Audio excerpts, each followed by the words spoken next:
নমস্কার, মায়ের কথা আলোচনার আজকের পর্বে আপনাদের সবাইকে স্বাগত। মায়ের একজন স্ত্রী ভক্ত ছিলেন সুহাসিনী দেবী। তার স্মৃতিকথা থেকে জানা যায় তিনি একদিন শ্রী শ্রী মায়ের কাছে গেছেন। দূর থেকে মাটিতে মাথা রেখে প্রণাম করতেই মা সস্নেহে তাকে বললেন, এসেছো মা, বসো, শরীরটা ভালো যাচ্ছে না।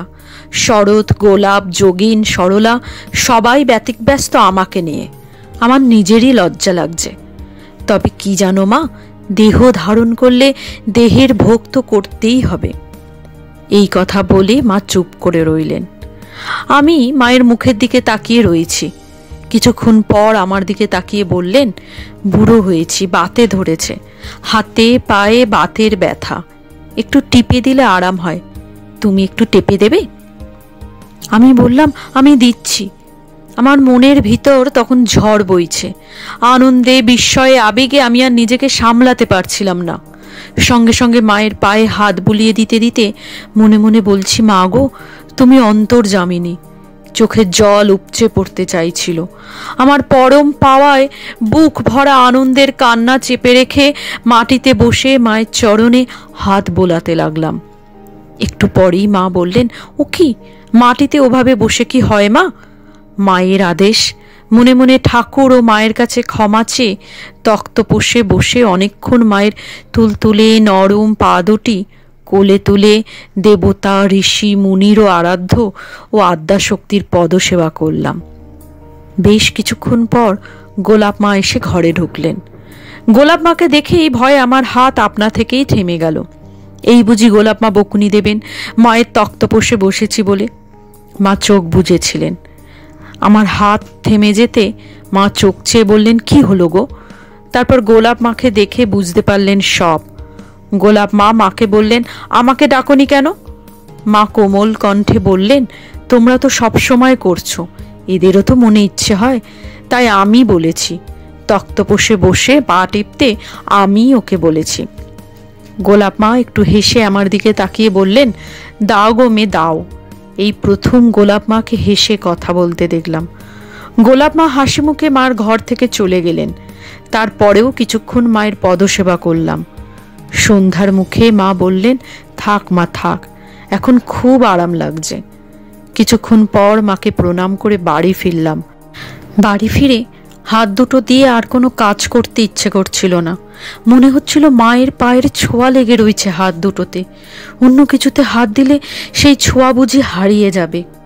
স্বামী পূর্ণাত্মানন্দজি মহারাজ শ্রী শ্রী মায়ের সম্পর্কে বলতে গিয়ে বলেছেন, মায়ের পায়ে বাতের ব্যথা ছিল, সেজন্য মা পা ছড়িয়ে বসতেন। সে সময় হয়তো কোনো সৌভাগ্যবতীকে নিজেই বলতেন, পা একটু টিপে দাও তো মা, বড় কনকন করছে। উদ্বোধনের বাড়ির কাছে একটি ডালের গোলা ছিল। সেই গোলায় হিন্দুস্তানি স্ত্রী পুরুষ বাস করত। মা ঘরের পিছনে ঝুলন্ত বারান্দায় বসে রোদ পোয়াতেন। ছোট ছোট ছেলেরা খেলা করত, তা দেখতেও ভালোবাসতেন। একদিন একজন হিন্দুস্তানি তার স্ত্রীকে লাঠি উঠিয়ে মারছে এবং বউটি উচ্চস্তরে চিৎকার করে কাঁদছে। মা এই কাণ্ড দেখে রেলিং ধরে উঠে দাঁড়ালেন। তার মাথার কাপড় খুলে পড়ল। স্বভাবত মৃদুভাষিনী মা উচ্চস্তরে সেই লোকটিকে লাঠি ফেল মিনসে, খবরদার ওর গায়ে হাত তুলবি নে বলে এমন প্রচণ্ড ধমক দিলেন যে লোকটি থতমত খেয়ে লাঠি ফেলে জোর হাতে মাকে প্রণাম করে কোথায় যেন পালিয়ে গেল। আর তাকে দেখতে পাওয়া গেল না। এর আগে সে প্রায়ই বউকে মারত, কিন্তু সেই দিন হতে আর কখনো বউকে মারেনি। মাকে দেখে আপনার কি মনে হয়েছিল? যারা মাকে চোখে দেখেননি তারা যদি এই প্রশ্ন করেন, তার মধ্যে জানবার জন্য ব্যাকুলতাই অবশ্য প্রকাশ পায়। কিন্তু যারা চোখে দেখেছে সেই মাতৃমূর্তি, তারাই কি জানতে পেরেছে? তাকে শুধু এইটুকুই জানেছে, তিনি এমন একজন যার কাছে কোনো সংকোচ থাকে না। সমস্ত মনটাই মেলে ধরতে পারা যায় অবলীলায়। মানসিক সকল জটিলতার দ্বন্দ্ব যিনি একটিমাত্র কথায় মিটিয়ে দিতে পারেন, যার সান্নিধ্যে আসা মাত্র মন শীতল হয়ে যায়। মায়ের এটাই প্রকৃত স্বরূপ। মা অসুস্থ থাকতেই একবার তার জন্মতিথির দিন আসলো। সেদিন তার চরণ পূজা করতে বহু ভক্তের সমাবেশ হয়েছিল। মা তখন খুব দুর্বল, বারবার জ্বর হচ্ছিল। মা পালঙ্কে অবগুণ্ঠিতা হয়ে বসে আছেন। শত শত ভক্ত চরণ পূজা করতে আসছেন। মা সস্নেহে সকলের পূজা গ্রহণ করছেন।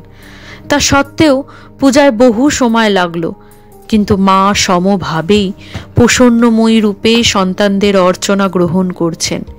এই দৃশ্যটি আজও মনে অঙ্কিত রয়েছে। জয় মা, জয় ঠাকুর।